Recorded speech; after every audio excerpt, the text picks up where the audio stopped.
అందరికీ నమస్కారం అండి. ఈరోజు మనము మీనరాశి వారి యొక్క జాతక ఫలితాలను తెలుసుకోబోతున్నాము. మీనరాశి వారికి జూలై 12 అనగా ఆదివారం నాడు వీరి యొక్క జాతక ఫలితాలను తెలుసుకోబోతున్నాం.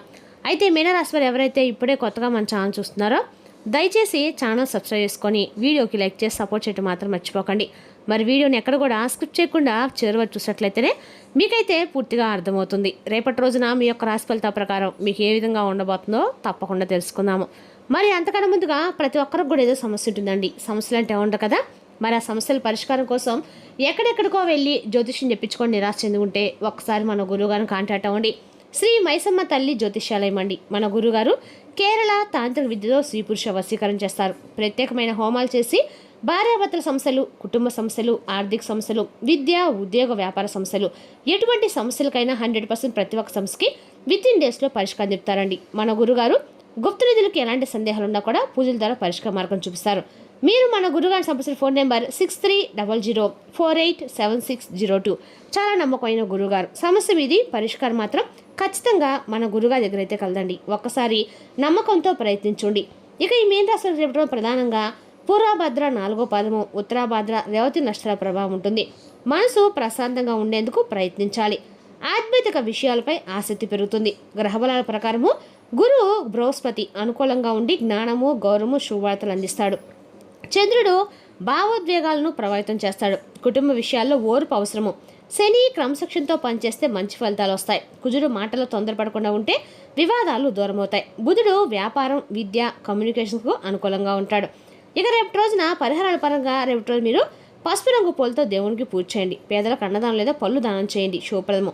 ఓం నమో నారాయణ మంత్రాన్ని 108 సార్లు జపించండి. ఇక మీన రాశి రేపటి రోజున మహావిష్ణు, లక్ష్మీదేవి ఆరాధన అత్యంత శుభప్రదమండి. అదనంగా దత్తాత్రేయ స్వామి లేదా సత్యనారాయణ స్వామి ప్రార్థన చేయటము మానసిక ప్రశాంత, కుటుంబ సౌఖ్యము, ఆర్థిక శ్రేయస్సు ఖచ్చితంగా కలుగుతాయి.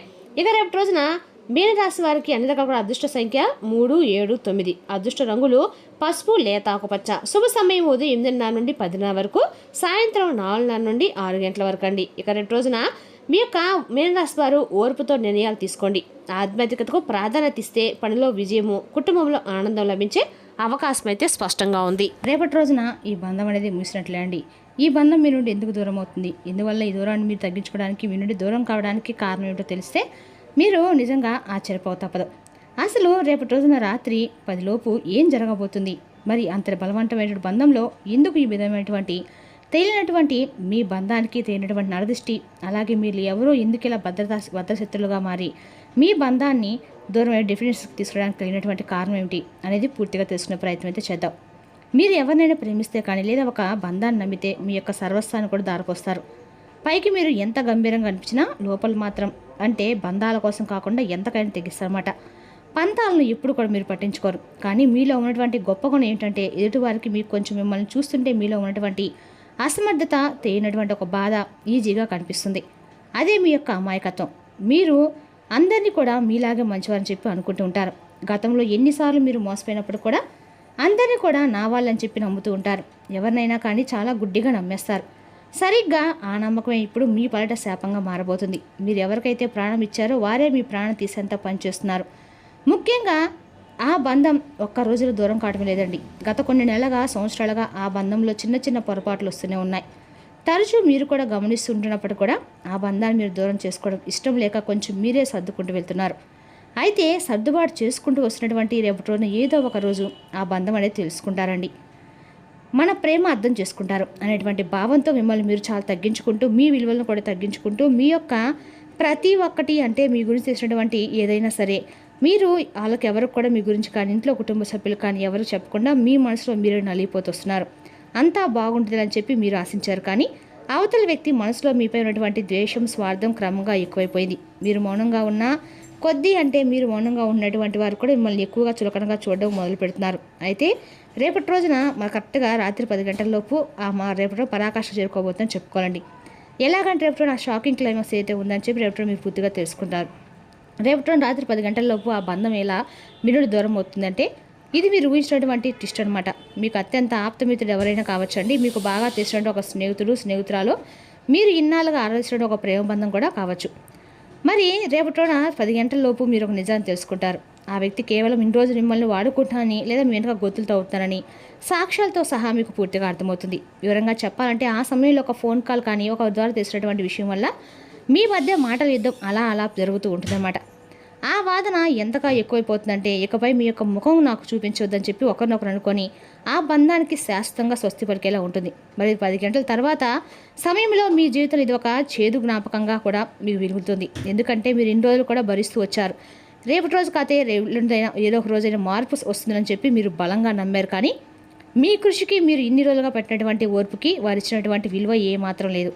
ప్రతి విషయంలో కూడా వారు ఏదో ఒక విధంగా మిమ్మల్ని కిందకు లాగాలని చెప్పి చూశారు. కానీ మీరు మాత్రం తట్టుకోలేకపోయారు. దీనికి కారణము ఆ వ్యక్తి ఇచ్చినటువంటి నమ్మక ద్రోహం. అయితే దీనంతటికీ కూడా కారణం అది కేవలం డబ్బు కానీ ఈర్ష్య కానీ వారికంటే మీరు బాగా సెటిల్ అవుతారనో మీకు వస్తున్నటువంటి మంచి పేరును చూసి తట్టుకోలేకపోవడం, మీరు ఎవరికైతే కష్టకాలంలో తండగా నిలబడ్డారో వారి మిమ్మల్ని గుండెల మీద తనడము, ఇదంతా కూడా మీ మనసుకు చాలా తీవ్రమైనటువంటి లోటును మిగులుస్తుంది.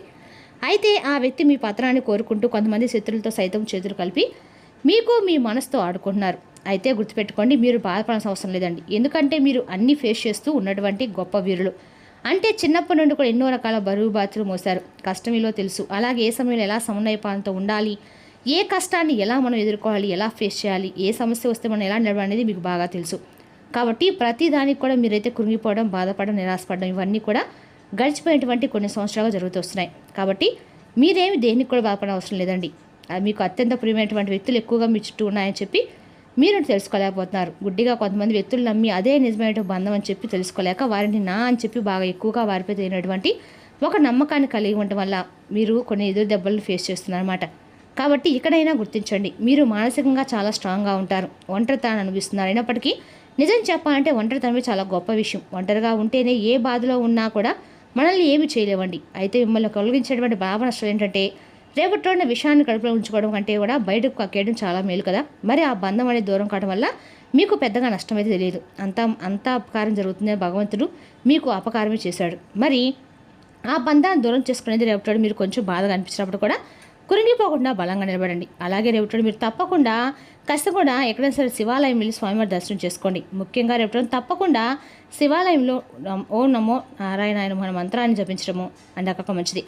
ఇక అలాగే దగ్గర ఉన్నటువంటి స్వామివారికి సంబంధించినటువంటి ఏ రూపానైనా పర్వాలేదు కానీ ఖచ్చితంగా రేపు రోజున శివాలయ దర్శనము శివుని యొక్క అభిషేకం చేసినట్లు వారు చొమ్మునీళ్ళు ఇచ్చినా చాలండి. ఎందుకంటే మన శివుడు అంటే ఐశ్వర్యప్రదాత. కాబట్టి శివుడిని మనం ఎంత కొలిస్తుందో మనకు ఐశ్వర్యం ఖచ్చితంగా కలుగుతుంది. ఈ ఒక్క విషయం మాత్రం గుర్తుంచుకోండి. ఒంటరిగా ఉండి పాత విషయాలను కూడా తలుచుకోకండి. ముఖ్యంగా మీకు రేపటి ఖచ్చితంగా కూడా ఈ అనే వ్యక్తి వల్ల నీకు ఖచ్చితంగా జరిగేదైతే మార్పు ఇదేనండి. ఖచ్చితంగా కూడా మీ జీవితం అనేక రకాల మార్పులు అయితే మీరు ఖచ్చితంగా చూడబోతున్నారని చెప్పుకోవాలి. అదేవిధంగా రేపటిన ఈ బంధాన్ని మీరు దూరం చేసుకున్నాక మీ జీవితంలో అనేక రకాల మార్పులు అయితే ఖచ్చితంగా కలుగుతాయని కూడా చెప్పాలి. అదేవిధంగా రేపటి ఈ రాశి వారికి అంతా కూడా అనుకూలంగా ఉన్నప్పుడు కూడా మీరు ఎన్నాళ్ళ నుంచో బాధపడుతున్న విషయం రేపటి మీకు అయితే ఒక ముగింపుకి అయితే ఖచ్చితంగా వస్తుందండి. ఇక ఈ విషయంలో మాత్రం మీరు బాధపడాల్సిన అవసరం అయితే ఎట్టు పరిస్థితులు కూడా లేదని తెలుసుకోండి. అదేవిధంగా రేపటి ఈ రాశి వారికి అంతా కూడా అనుకూలమైన రోజు, యోగదాయకమైన రోజు అని కూడా చెప్పుకోవాలి. మీరు ఎన్నాళ్ళ నుంచి పడుతున్న బాధలకి స్వస్తి పలకబోతున్నాడు భగవంతుడు. మీకు రేపటి కూడా అనుకూలమైన రోజునే ఉంది. అదేవిధంగా రేపటి మీరు ఎవరితో కూడా గొడవలు పడకుండా పెట్టుకోకుండా ఉండండి. ఒంటరిగా ఉండి పాత విషయాలను కూడా తలుచుకోకండి. మీకు బాగా నచ్చినటువంటి ఏదైనా ప్రదేశానికి వెళ్ళడం కానీ లేదంటే సంగీతం వినడం కానీ ఇలాంటి ప్రదేశాలు మీరు చేయడం ఉంటే అండకాలు కూడా మంచిదండి. అదేవిధంగా రేపటి మీకు బాగా నచ్చినటువంటి వ్యక్తితో కాసేపు టైం స్పెండ్ చేయడం కూడా ఇటువంటి చేయడం ద్వారా మీరు కొంచెం ఆ వ్యక్తులు క్షమించి విడిచేయండి. పగ పెంచుకోకండి. పగ మిమ్మల్ని మరింత ఎక్కువ కృంగతీస్తుంది. కాబట్టి ఆ బంధం అనేది మీ నుండి దూరం అయిపోతుంది. అది దైవబలం, దైవ సంకల్పం. కాబట్టి మీ మనస్థానానికి కూడా ఒక హద్దు అనేది ఉంటుంది కదా. భగవంతుడు మిమ్మల్ని రక్షించాలని చెప్పి గుర్తుపెట్టుకోండి. గడిచిన కాలం అయితే మరలా రాదండి. వెళ్ళిపోయినటువంటి మనుషులు కూడా మన జీవితంలో రానవసరం లేదు. కాబట్టి ఈ పరిణామం మీ కళ్ళు తెరిపించడానికి భగవంతుడితో పాటు ప్రకృతి చేసినటువంటి ఒక ప్రయత్నం. కాబట్టి ఈ ప్రయత్నాన్ని మీరు కూడా స్వాగతించండి. ఒక కొత్త ఉదయం అనేది తర్వాత ఒక లైఫ్లో స్టార్ట్ అవుతుందండి. దానికోసం మీరు వేచి చూడడం అయితే అంతే కాదండి. రేపటి కొంచెం అప్రమత్తంగా కూడా ఉండాలి. బయటకు వెళ్ళడానికి కొంచెం అంటే ఏదైనా కానీ మీకు బాగా నచ్చినటువంటి ప్లేస్లను అలాగే బయటకు వెళ్ళే కాసేపు ప్రకృతితో గడపడానికి మీరు రేపటి సమయం కేటాయించండి. అదేవిధంగా రేపటి ఈ రాశి వారికి ఉద్యోగ వ్యాపారం చూసినట్లయితే ఈ రాశి వారికి కూడా ఉద్యోగంలో ఉద్యోగస్తులకి అధికారుల ప్రశంసలు దక్కే అవకాశం ఉంది. పెండింగ్లో ఉన్న పనులు పూర్తవుతాయి. వ్యాపారస్తులకి కొత్త ఒప్పందాలు కలిసి వస్తాయి. భాగస్వామ్య వ్యాపారంలో జాగ్రత్తగా నిర్ణయాలు తీసుకోవాలి. రేపటి రోజున శ్రీ మహావిష్ణువు లక్ష్మీదేవి ఆరాధన మేన్ రాశికి అత్యంత శుభప్రదం అండి. మరి తెలిసినాకండి మేన్ రాశి వారి యొక్క జాతక ఫలితాలు. తిరిగి రేపు మరో వీడితో మళ్ళీ కలుసుకుందాం. Thank you for watching.